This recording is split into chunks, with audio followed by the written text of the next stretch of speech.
근데 그 세포가 일하기 위해서는 세포 속으로 충분한 에너지가 들어가줘야 됩니다. 자, 그 에너지를 세포 속 전달하는 과정이 가장 중요한 물질이 저는 소금이라고 생각합니다. 오늘 흰쌀밥 든든히 드셨나요? 배부르게 먹고 식후에 믹스커피 한 잔은 정말 꿀맛이지요. 하지만 이렇게 든든히 점심밥을 먹어도 오후 3, 4시만 되면 금방 허해져 기력이 왜 딸리는 것일까요? 달콤한 간식거리가 없나 무의식적으로 냉장고 문을 열고 닫으셨을 거예요. 하지만 이런 식습관은 인슐린을 조절하는 췌장을 혹사시켜 당뇨 혹은 췌장암까지 유발할 수 있습니다. 또한 조기 치매까지 진행될 수 있는데요. 이처럼 단맛에 길들여진 식습관을 바꾸기 위해 반드시 필요한 것이 좋은 소금이라고 신우섭 의사는 말합니다. 올바른 소금 섭취가 질 낮은 단맛에서 우리의 입맛을 바꾸고 우리 몸을 건강하게 만들어줄 수 있습니다. 오늘은 의사의 반란이라는 책을 바탕으로 의사가 말하는 소금의 중요성을 말씀드리겠습니다. 이 영상만 끝까지 보시면 우리가 평소에 가졌던 소금에 대한 의문점까지도 한 번에 알 수 있을 것입니다. 지금 바로 시작합니다. 구독과 좋아요는 영상 제작에 큰 힘이 됩니다.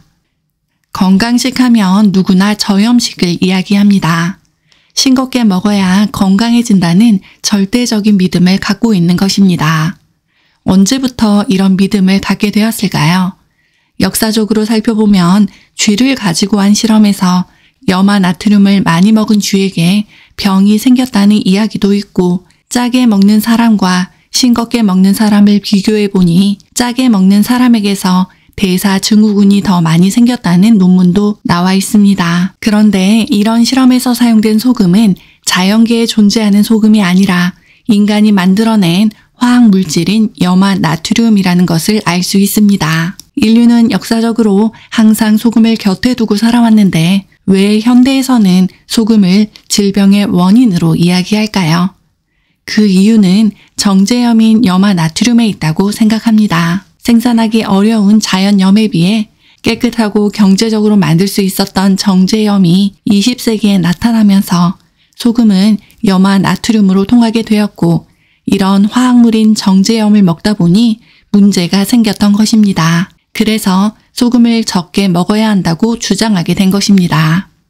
그런데 2011년 11월 미국 고혈압 저널에서는 음식을 싱겁게 먹었을 때 몸에 나쁜 콜레스테롤과 중성지방의 수치를 높일 수 있다는 연구 결과가 발표되었습니다. 이 연구를 보면 일부러 소금 섭취를 줄이는 것이 혈압을 조금 떨어지게 할 수 있지만 그 외 건강에는 별 도움이 되지 않는다고 이야기합니다. 도리어 나쁜 콜레스테롤과 중성지방의 수치가 높아지고 동맥경화가 촉진되어 심혈관 질환의 위험을 높일 수 있다고 합니다.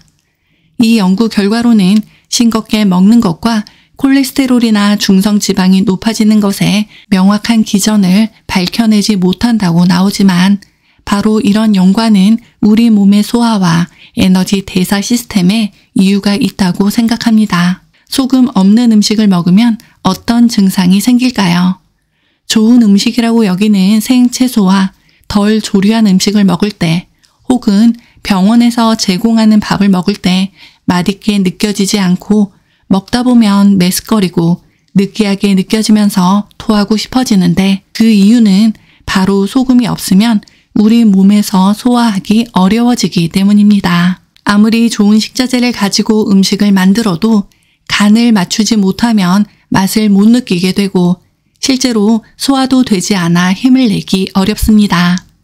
그러다 보니 빨리 힘을 내는 음식에 탐닉하게 되고 이런 음식은 혈당의 상승과 함께 우리 몸에 나쁜 콜레스테롤과 중성지방을 높이는 결과를 만듭니다. 때문에 채식을 하는데도 콜레스테롤과 중성지방의 수치가 떨어지지 않는다면 너무 싱겁게 먹고 있지 않는지 한번 돌아보아야 합니다. 소금을 충분히 먹어야 한다는 이야기를 하면 대부분 하루에 얼마나 먹어야 하는지 묻습니다. 그러면 저는 병이 생겼을 때에는 균형이 깨진 것이므로 처음에는 소금 먹는 연습을 하기 위해서라도 아침부터 잠들기 전까지 하루 종일 입에 물고 있으라고 합니다. 그렇게 소금을 먹어도 하루에 섭취하는 양은 한계가 있습니다. 진료실에 찾아온 환자들에게 처음 소금을 입에 넣게 하면 어떤 사람들은 맛있다고 하지만 대부분 환자들이 짜다면서 뱉어내기 일쑤입니다. 하지만 그랬던 사람들도 하루 이틀 지나면서 소금이 이렇게 맛있는 줄 몰랐다고 말합니다. 바로 그것입니다. 소금의 맛을 느끼는 만큼 입맛이 바뀌었다면 그 다음부터는 단 것이 싫어진다는 것을 의미합니다.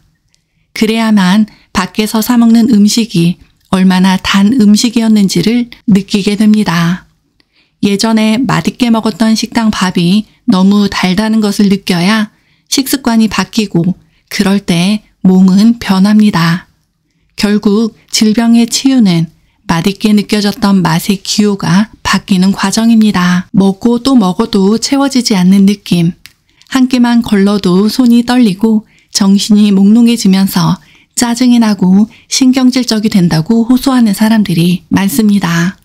심지어는 계단을 오르다가 휘청거려 넘어지고 길거리에서 기절하기도 합니다. 당뇨 진단을 받은 사람들의 이야기가 아닙니다. 이런 반응은 뇌가 쓰는 에너지인 혈당이 부족해서 생깁니다. 저혈당증이라고 부르기도 하는데 매일 매 끼니 식사를 꼬박꼬박 하는데도 왜 저혈당증에 빠질까요? 우리가 섭취한 음식이 장에서 천천히 흡수되고 혈당도 천천히 올라갔다가 천천히 떨어진다면 저혈당증에 빠지지 않을 것입니다. 하지만 우리가 어떤 음식을 먹느냐에 따라 이 과정은 많이 달라집니다. 혈당을 빨리 올리는 음식으로는 흰 쌀밥, 밀가루 음식, 가공식품, 패스트푸드, 음료수 등이 있습니다. 이런 음식물은 우리가 저혈당증이 되어 머리가 맑지 못하고 기운이 빠져 정서적으로 불안정할 때 특히 당기는 음식입니다. 흰 쌀밥으로 점심을 빠르게 해치우고 식당 입구에 놓여있는 커피나 사탕을 물고 나와도 오후 3, 4시경이 되면 머리가 무거워지고 다시 피로감이 극에 달하는데 그럴 때 달콤한 간식이나 믹스커피 한 잔으로 몸을 다시 가동시킵니다. 이런 분들은 달콤한 음식에 중독되는 경우가 많은데 흔히 탄수화물 중독이라고 합니다. 이러한 습관이 계속되면 혈당을 조절하는 췌장이 과로하게 되어 당뇨로 발전할 수 있고 심한 경우 췌장암으로 진행됩니다. 최근에 밝혀진 사실에 따르면 이런 습관은 혈당만을 에너지로 쓰는 뇌에 충격을 줄 수 있어 뇌 기능이 저하되면서 건망증이나 조기치매, 파킨슨 병 등으로 진행될 수 있다고 합니다. 이런 습관을 바꾸기 위해 필요한 것이 좋은 소금입니다. 소금 섭취가 이렇게 질 낮은 단맛에서 우리의 입맛을 바꾸고 우리 몸을 건강하게 만들어줄 수 있습니다. 원래 소금은 바닷물을 증발시켜 만드는 것이 가장 좋다고 생각해 왔습니다. 이런 소금을 천일염이라고 하는데 천일염은 생산 과정과 형태가 비위생적이라고 생각하는 사람이 많고 생산량에도 한계가 있었습니다. 그래서 기계로 만들어 싸고 깨끗한 소금이라는 이미지로 기계염, 즉 정제염이 보급되었습니다. 심지어 법적으로도 식품 가공과 식당에서 사용하는 소금은 정제염만을 인정했던 것입니다. 그러다 보니 정제염 섭취가 늘어나면서 건강에 문제가 생겨 의학적으로 소금 섭취가 위험하다는 결론을 내리게 된 것입니다.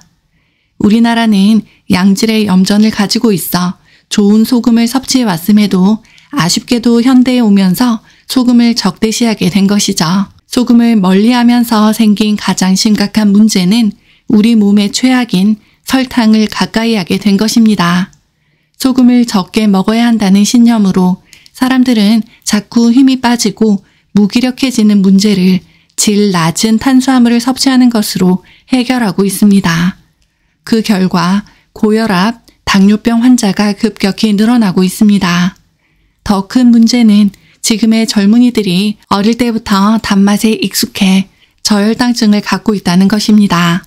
저혈당증은 본인의 건강을 해칠 뿐만 아니라 혈당이 불안정한 상태에서 마음이 조급해지고 폭력적으로 변하면서 신문 사회면에 자주 나오는 상상하지 못할 범죄들을 아무 죄의식 없이 행하게 만드는 원인이 되고 있습니다. 설탕이 보편화된 것은 불과 몇십 년밖에 되지 않았습니다.